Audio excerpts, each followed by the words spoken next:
Doing वेल. आज आपण एक नवीन व्हिडिओ घेऊन आलेलो आहोत, ज्यामध्ये मी तुम्हाला दाखवणार आहे की TP-Linkचा जो राउटर जो आहे WR850N जो मॉडेल जो राउटर जो आहे, त्याला जर तुम्ही रेंज एक्सटेंडर म्हणून तुम्ही कशा पद्धतीनं तुम्ही यूज करू शकता. ठीक आहे.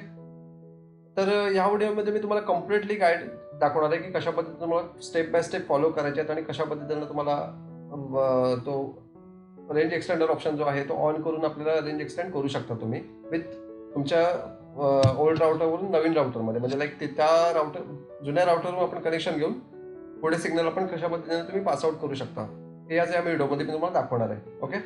सो पहिल्यांदा मी तुम्हाला राउटर दाखवत होतो. हा जो राउटर आहे हा राउटरची बॅक साईड आहे. इथे जो असतो तो आपला रिसेट स्विच असतो. ठीक आहे. इथे रिसेट स्विच असतो आणि इथे पॉवर अडॅप्टर असतो. ठीक आहे. आणि हे बाकीचे इथे लाईन कनेक्शन्स आहेत. आता जर समजा तुम्ही ॲज अ रेंज एक्सटेंडर म्हणून जर तुम्ही राउटर जर यूज करत असाल तर तुम्हाला इथलं कुठल्याही केबलची गरज तुम्हाला लागत नाही. Okay. First point. Second point अशी आहे की तुम्हाला इथे पहिल्यांदा राउटरमध्ये ॲडॅप्टर जो असतो, जो बेसिकली राउटरच्या बरोबर जेव्हा तुम्ही परचेस करता तेव्हा त्याच्यावर येतो तो ॲडॅप्टर, तर तो तुम्हाला इथे प्लग करायचा आहे. आणि हा जो रिसेट स्विच आहे इथे, ह्या रिसेट स्विचला तुम्हाला 30 सेकंड्ससाठी प्रेस करून ठेवायचं आहे. 30 सेकंड्स प्रेस केल्यानंतर तुमचे जे राउटरवरच्या साईडला जे LED जे आहेत ते तुम्हाला सगळे लागतील. याच्यामध्ये LED जे आहेत ते सगळे तुमचे लागतील एकाच टायमाला सगळे आणि निघून जातील. मग त्याच्यानंतर फक्त 2 LED लागलेले असतील तुमचे. त्यातलं पॉवरचा एक आणि पॉवरच्या बाजूला एक LED असतो तो एक लागलेला असेल. ओके. सो आफ्टर रिसेट्स केल्यानंतर तुम्हाला इथे वायफाय तुमचा लॅपटॉपचा ऑन करायचा आहे. वायफाय करा किंवा लाईन करा, दोन्ही एकच असतं. पण शक्यतो मी तुम्हाला वायफायने प्रिफर करेन.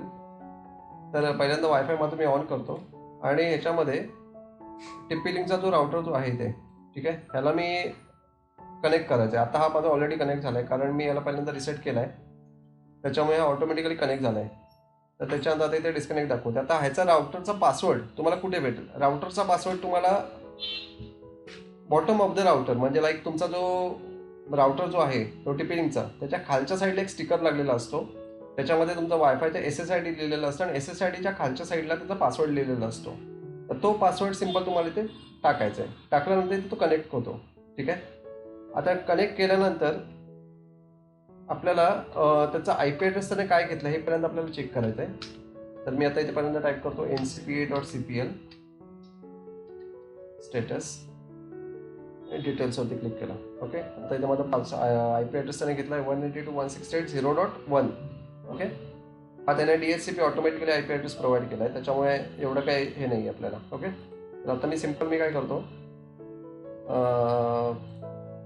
गुगल क्रोम ओपन करायचं आणि इथे तुम्हाला टाईप करायचं 192.168.0.1.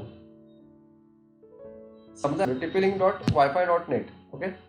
या साईटवरती जाऊन पण तुम्ही डायरेक्टली कॉन्फिगर करू शकता. ओके. आता ह्याच्यात मी तुम्हाला पहिल्यांदा आपल्याला विचारतो पासवर्ड सेट काय करायचं तुम्हाला. तर पासवर्ड मी आता as a default password set करतो माझा.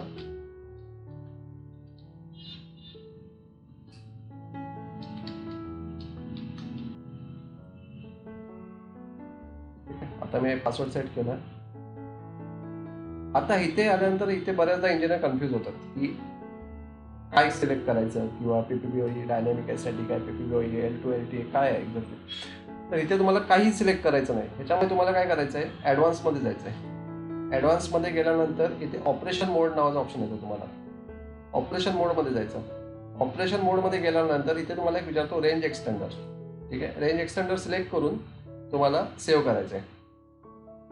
सेव्ह केल्यानंतर तुम्हाला विचारतो येस ऑर नो, म्हणजे रिस्टार्ट करायचं आहे, येस करायचं, रिस्टार्ट करायचं की नाही रिस्टार्ट करायचं आहे. तर मी शक्यतो प्रिफर करेन रिस्टार्ट करायचं आहे. कारण का की समजा तो आपण त्याला एक वेगळ्या मोडमध्ये टाकतो, म्हणजे याचा रेंज एक्सटेंडर मोड त्याचा 3 मोड आहे त्याला, त्या राउटरला 3 मोडमधला आपण एकदा रेंज एक्सटेंडरमध्ये जो आहे त्या मोडमध्ये आपण टाकतो. तर त्याला त्याचे चेंजेस करण्यासाठी त्याला रिस्टार्ट घ्यावा लागतो. तर इथे येस करायचं तुम्हाला. बेसिकली हा रेंज एक्सटेंडर ॲक्च्युली वर्क कशासाठी करतो, म्हणजे त्याचं जे वर्किंग प्रोसेसचे मी तुम्हाला याच्यात समजवतो काय ॲक्च्युली ती.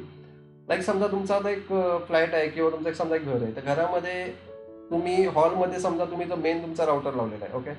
आता त्याची रेंज जी आहे ही तुमच्या बेडरूमपर्यंत किंवा किचनपर्यंत पोहोचत नाही आहे. तर त्यासाठी आपण काय करतो, हा रेंज एक्सटेंडर लावतो. तर रेंज एक्सटेंडर काय करतो की तुमच्या मेन राउटरवरून इंटरनेट कनेक्शन घेऊन तुम्हाला पुढे 100% सिग्नल पास आउट करतो. ठीक आहे.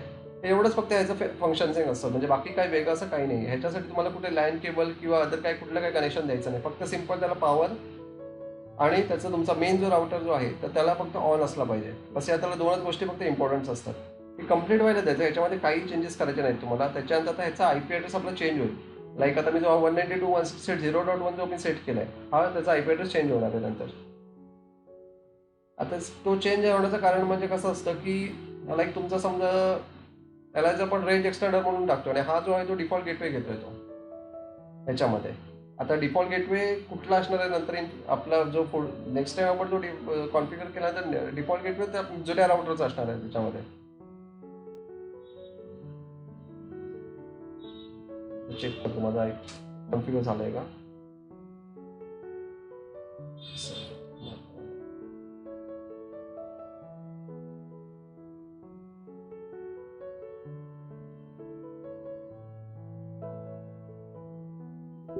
जसं बघू शकता तुम्ही त्यात माझं IP ॲड्रेस चेंज झालेला नाही आहे. एक मिनिट बघूया. येस, IP ॲड्रेस माझं चेंज झालं आहे ते. त्याने जो डिफॉल्ट गेटवे जो आहे तो जसं मी तुम्हाला बोललो होतो की त्याचा डिफॉल्ट गेटवे चेंज करणार, त्याने डिफॉल्ट गेटवे चेंज केला. लाईक 192.168.0.254 हा त्याने डिफॉल्ट गेटवे घेतला आहे आणि आता जो IP ॲड्रेस घेतला आहे तो 0.100चा घेतलेला आहे. ठीक आहे. तर आता सिम्पल मी परत जाऊन तुम्ही टाईप करू शकता. हा बघा जसं मी लिंकच्या ह्याच्यात आला परत तो TP-Link.wifi.net ला. ठीक आहे. आता मी हा पासवर्ड टाकतो इथे.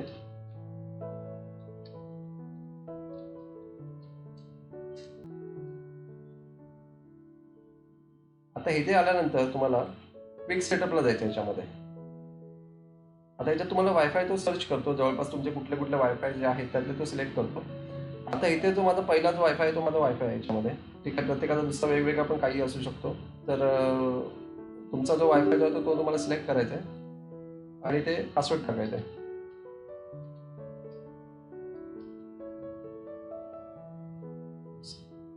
आता विचारतो तुम्हाला SSID सेम ठेवायचं आहे का. आता शक्यतो SSID सेम ठेवलेली मला मी म्हणतो बरी पडते याच्यामध्ये. कारण कसं असतो SSID समजा तर तुम्ही जर वेगवेगळी ठेवली तर परत मग तो वरचा एक वायफायचं नाव असतं आणि खालच्या वायफायचं नाव वेगवेगळं तो शो करत असतो. शक्यतो मी प्रिफर करेन सेमच SSID ठेवा तुम्ही. तर कॉपीचा SSID सेम केला मी त्यामध्ये. ठीक आहे. इथे सिंबल क्लिक केल्यानंतर तुम्ही तुमचा SSID सेट करू शकता. त्याच्यानंतर इथे तुम्हाला विचारतो हाईड SSID. तर हाईड SSID वरती क्लिक नका करू, कारण जर समजा हाईड SSID केलं तर तुमचा SSID तुमच्या वायफायमध्ये दाखवणार नाही. त्याच्यानंतर नेक्स्ट वरती क्लिक करायचं आहे. आता इथे तुम्हाला सगळी समरी दाखवतो याच्यामध्ये तो की काय काय सांगतो. तर माझा मेन राउटर इंटरनेट कनेक्शन ह्याच्यावरून मी घेतोय आणि सामान्यतः रेंज एक्सटेंडर म्हणून आहे. ठीक आहे. ह्याच्या माझे खालचे पासवर्ड्स वगैरे आहेत त्याच्यामध्ये. ही सगळी समरी तुम्हाला दाखवतो. त्याच्यानंतर इथे सेव्हवरती क्लिक करायचा. इथे फिनिशवरती क्लिक करायचं तुम्हाला. आता तुमच्या राउटरवरती इंटरनेटचा जो वरचा सिम्बॉल जो असतो तो लागला असेल, म्हणजे लाईक तुमचं ते जर लागला जर असेल तर तुमचं इंटरनेट कनेक्शन कनेक्ट चालू झालेलं आहे त्याच्यामध्ये. ठीक आहे. जसं बघू शकता इथे माझा फुल एक रेंज दाखवतोय. आता याचा अर्थ माझा हा कनेक्ट झालेला आहे याच्यामध्ये राउटरला. तर तो माझा फुल ॲक्सेस दाखवतो याच्यामध्ये. तर या व्हिडिओमध्ये एवढंच होतं. जर व्हिडिओ जर आवडली जर असेल तर लाईक, शेअर आणि सबस्क्राईब करायला विसरू नका. व्हिडिओ पूर्ण बघितल्याबद्दल धन्यवाद.